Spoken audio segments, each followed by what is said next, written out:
Somewhere deep in the Ozark woods lurks the two people everyone tries to avoid the most. If you're not careful, they may find you before you find them.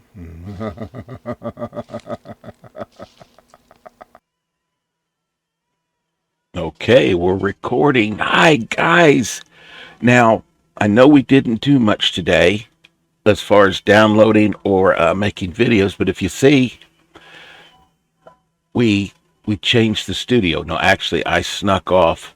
I got Grandma to sleep, and I snuck off. I'm down in Las Vegas, so don't tell Grandma. I'll be back in the morning before she wakes up. No, we redid our studio, and now you don't have to look at those nasty walls and no. Now it's actually enjoyable.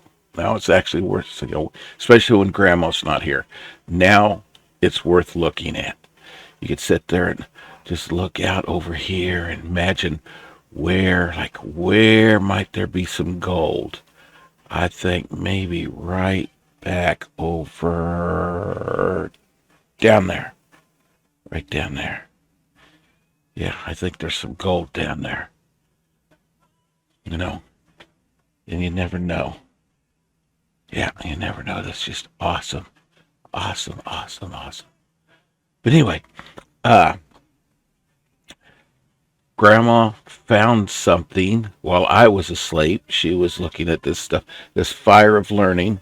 I think we've done some videos with them before.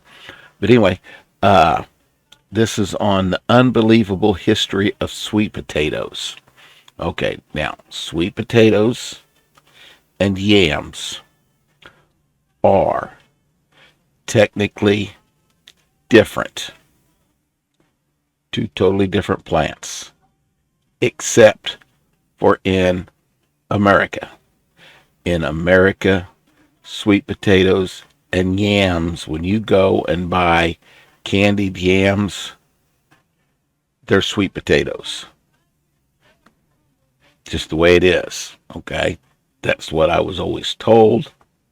I was in the grocery store business for a short time. I was the night manager of the produce department in a 24-hour, one of the first 24-hour box grocery stores in Kansas City, way back in the 70s. But anyway, I was the night produce manager. And so anyway, that's where I learned this, that the candied yams that you buy in the United States are nothing more than sweet potatoes that have been candied. Okay, so anyway, let's see if this verifies or contradicts what I just said. Let's test Grandpa's recollection. Okay, and then just study the scenery. Study the scenery. Yeah, anyway, okay, let's get to this. Let me get up here. Back to this page. No, wrong way, ho. Wrong way. Get this. Okay, yeah, we know you're full screen. The sweet potato. One might assume that it is nothing more than a simple, unremarkable orange potato, perhaps a healthier alternative to regular potatoes. But this is far from the truth. There is, in fact, an amazing history attached to the sweet potato which dates back thousands of years. It has played a role in defining history by helping to shape the fate of nations. It has also played a role in redefining history by serving as evidence that someone reached the Americas in between the Vikings and Columbus. And by the way, it's not actually a potato. Ladies and gentlemen, hello and welcome to Fire of Learning's Food History Series, a series in which we explore the surprising and amazing origins of the food we eat every day. Thank you for joining us in this episode as we explore the origins of sweet potatoes. So where did the sweet potato come from? The earliest traces of sweet potatoes come from the Americas. Research suggests it was first domesticated in either South or, it appears more likely, Central America at least 5,000 years ago. The uncertainty surrounding its origin seems to be a result of the fact that it spread and became popular relatively quickly throughout both regions and the Caribbean after its domestication. Indeed, archaeology would suggest that they were of great importance to the peoples of this region. Depictions of sweet potatoes have been found on cloth tapestries and ceramic vessels left in tombs in Peru. The Maya, Aztecs, and Inca would all grow and consume the sweet potato, along with many other indigenous peoples of this area. One might assume that, like pineapples, tomatoes, avocados, and most other foods native to the Americas, sweet potatoes were first dispersed to the rest of the world by the Spanish. However, fascinatingly, it would appear that someone else lifted them from their home region and spread them to distant lands before the Europeans. These were the Polynesians. The Polynesians are a subgroup of the Austronesians. The Austronesians are a group that emerged on the island of Taiwan and, starting around 3000 BC, began to expand outwards across the vast Pacific and Indian Oceans. Gradually, over the course of thousands of years, the Austronesians would not only colonize much of maritime southeastern Asia, such as modern-day Indonesia and the Philippines, but even reach mind-bogglingly distant lands. They would colonize the island of Madagascar and become the first humans to colonize places like New Zealand and Hawaii.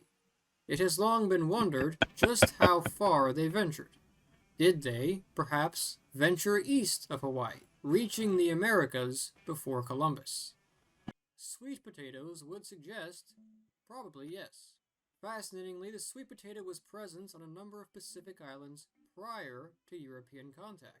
When the British, for example, became the first Europeans to reach Hawaii in 1778, they found sweet potatoes were already a staple food of the indigenous inhabitants.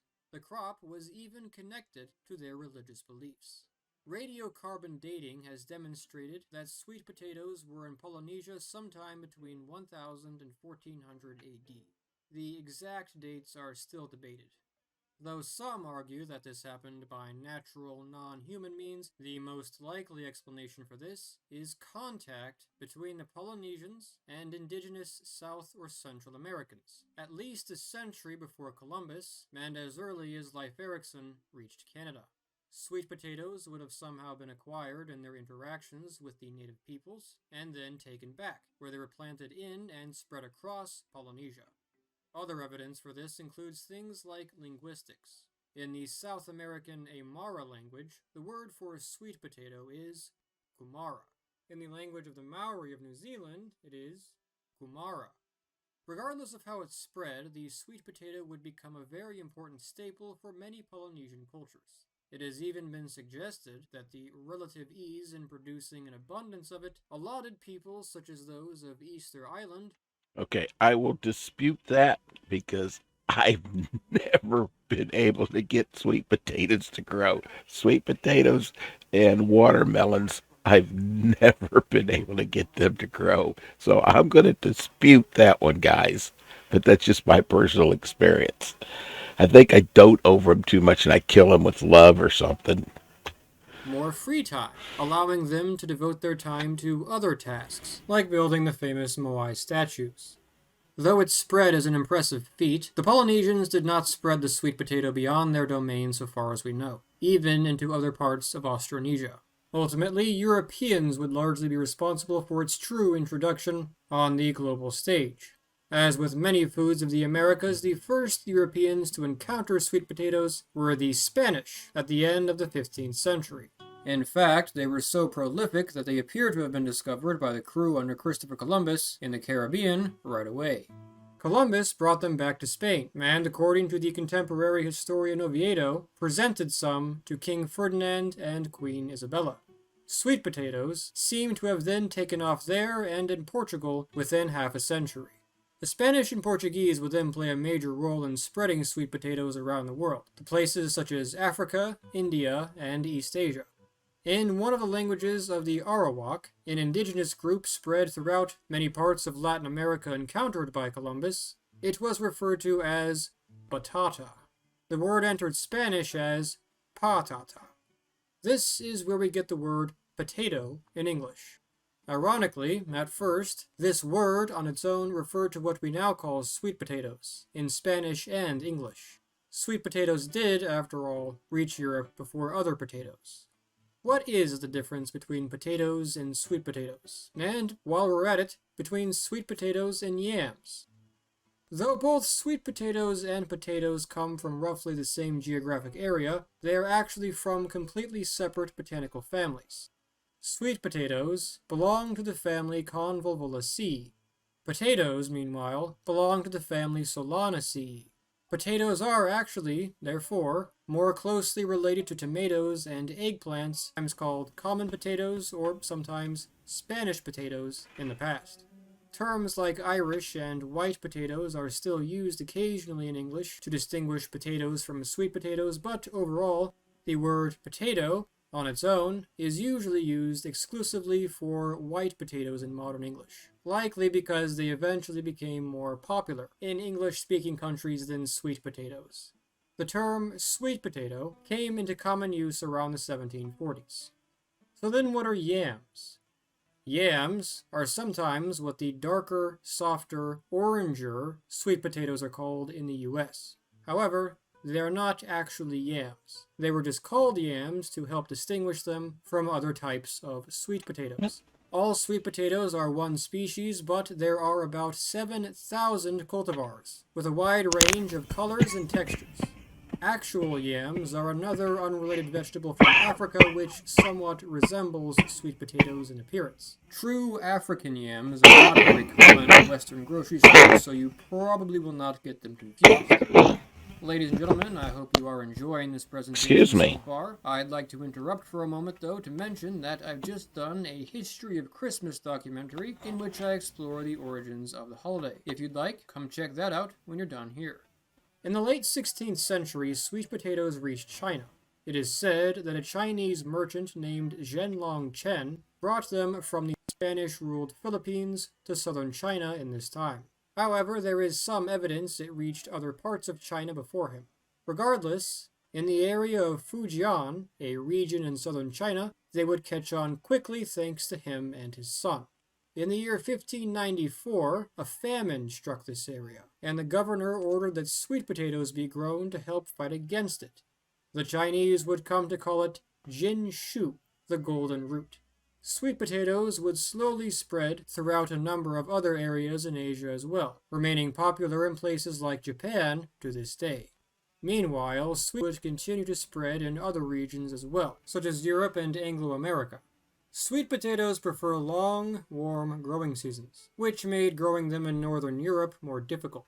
Failures in growing them in both England and Belgium are even specifically recorded by contemporaries. However, regardless, they were imported to the north from countries like Spain and quickly integrated into the diets of the upper classes of northern European society, England in particular. Shakespeare mentions them in The Merry Wives of Windsor, and King Henry VIII was known to have especially liked them. Sir Francis Drake said of them, quote, "These potatoes be the most delicate root that may be eaten, and do far exceed our parsnips and carrots." End quote.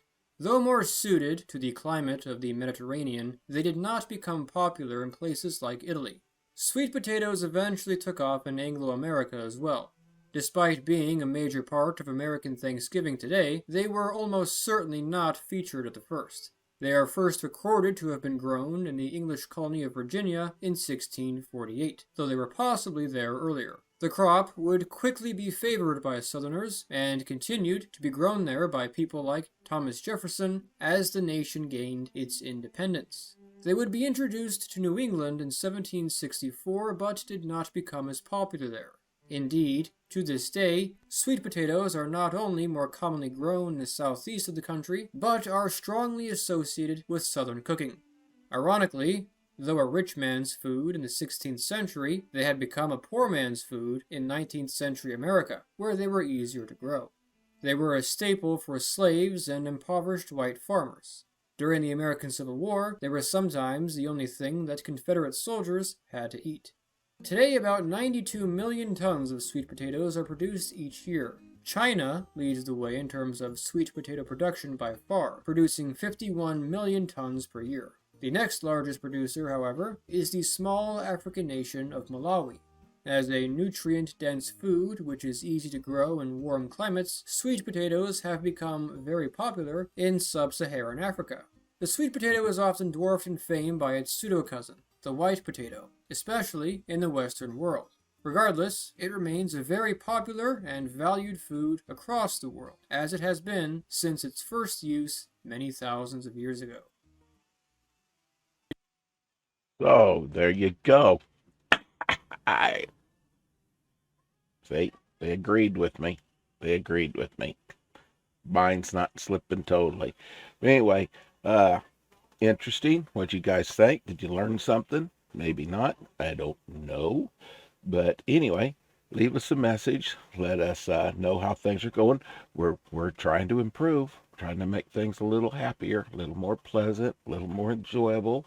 So let us know what you think about our new studio. Okay, and hit the like and subscribe, and share this video, and then go down and leave a little bit of love for Grandma in the comment section. Let her know that we're all thinking about her, even when she's not here. Okay. And then lastly, remember, enjoy how bad it is today because it'll be worse tomorrow. Love y'all.